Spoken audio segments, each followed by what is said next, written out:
Hey there, today we're going to be installing this left side phone mount for the Rivian R1S and R1T.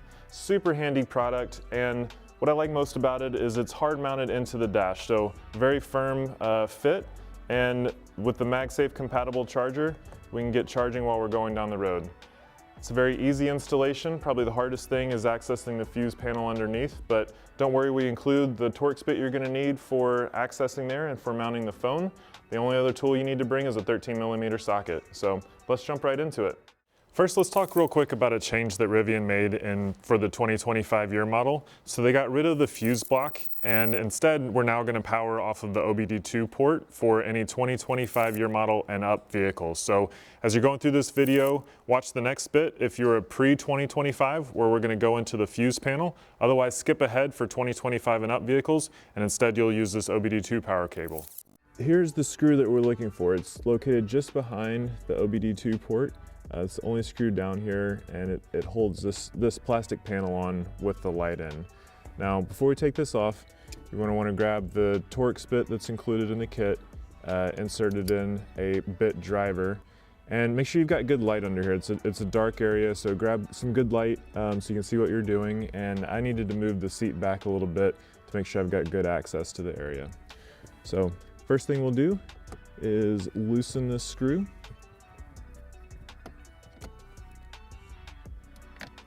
Set that to the side, and then after that, this panel is just going to pop right down. Just plastic clips holding in place, so you just pull straight down. Be careful though, we do have the light and the OBD2 port holding the panel in place, so if we kind of flip it down and set it to the back, we'll be able to get to the fuse panel, which is where we're trying to access. Okay, so the first thing we want to do is find the fuse that we're going to pull out and replace. So if you look right here, there's a row of fuses, a 10, a 5, and then 2 more 10s. We're going to pull this sort of middle 10, the 10 that is next to the 5 right here. So if you take your fuse removal tool that's included in the kit, probably going to have to get on your back, reach right up here, pull that number 10 out, and take that 10, put it in the open slot on the fuse tap from the kit. Next, plug the fuse tap into the longer wiring harness that will route up to the phone mount, and cover the connection with the insulation. Then take your fuse tap, and we're going to run it right back into the slot that we just pulled the fuse out from. I'm going to have the wire pointing towards the outside, so if I'm in the driver's seat looking forward, my wire is going to go to the left side. And basically I just want to start routing it up behind the trim panel. Okay, next, locate the stud. It's just down from the fuse block, which was up here. So this stud we're going to use as our grounding point, where we'll connect the black wire with the round eyelet to this location. So taking a 13mm socket, a deep well will work best. I'm going to back this stud off.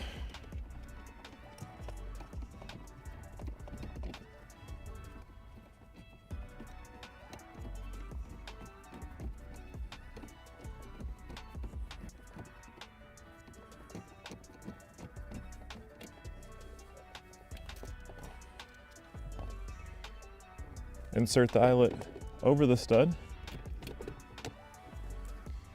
and put the nut right back on.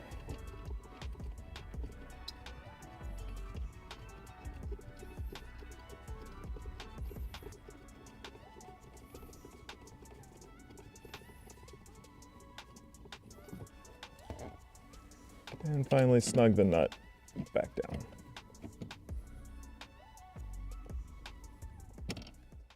Okay, so moving over to 2025, you don't actually need to remove any of this panel. All the 2025 and up vehicles are going to be powered off of this OBD2 power cable, and all we have to do is plug it into this port right here, same as a diagnostic tool. You will notice this red rocker switch. We're going to set that to 0, and really all we have to do is plug it in and route the cable up this way. Okay. Okay, with the two wires connected underneath, we're now going to come back to the door jamb area on the side here, and we're going to be removing this panel so that we can route the wires up behind the dash in a hidden location. So take the trim removal tool that's included in the kit and basically just insert it here in the edge, kind of pry it back, and then as soon as you can get your fingers under there, all you need to do is kind of pop this guy out.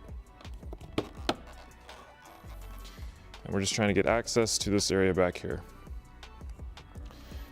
So take the wires from underneath, you can kind of route them up, pinch them between the body or the trim lines there.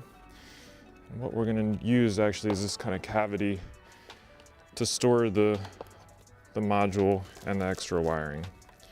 So all this is just going to get set in here, and then we'll take the USB-C end of the wire, and this is going to run up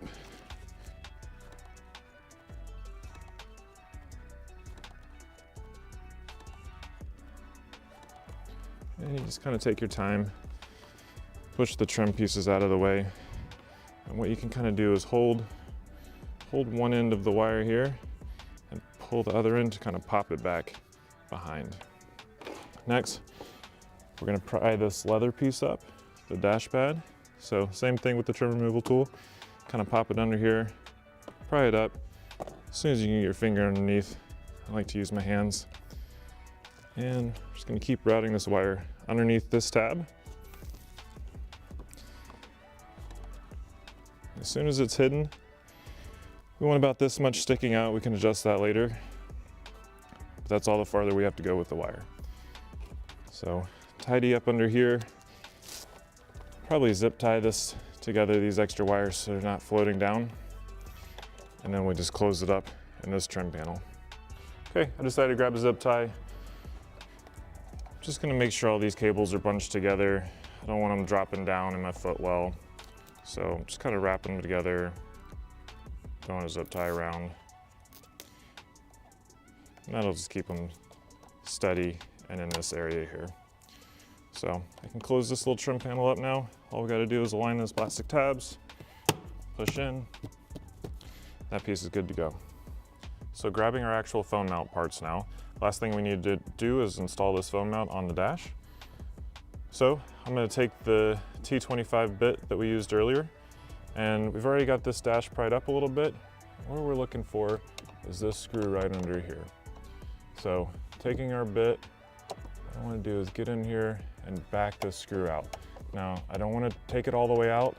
I want to risk dropping it into the dash.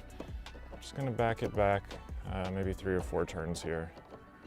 Just enough so that I can take my phone mount, get the slot looped underneath that screw, hold the mount all the way to the left-hand side, and come back in here with my bit driver and tighten that screw right back up. Again, holding the mount to the left-hand side the whole time. And just snug it down. We don't have to go real tight on this. Okay, after that, take our MagSafe mount, pop it right on this ball stud, and there's a little collar on the backhand side. We're just going to tighten that down. So this piece, tighten it down, just snug, enough to allow us to still rotate and find the angle we want with the MagSafe mount. And lastly, take our USB-C that we routed earlier. We're going to plug it right into the port on the bottom. See, it's already powering up, good to go. So kind of get our wire routed back how we want, nice and tight. Push this trim panel back down, just a little pop, and we're good to go. Okay, so we're looking really good. I've got my trim panels reinstalled, including the one underneath. Put the one screw back in to hold that one in place. Let's give this thing a try.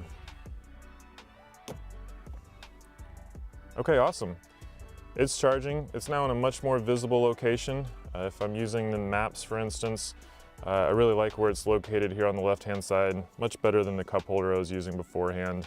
I can adjust it, put it whatever angle kind of best suits my needs. But I really like where it is in my line of sight, off to the side, but I can quickly glance down, check my maps or do whatever I need to do. So I think we're gonna really enjoy this. Okay, so there we go, all installed and set.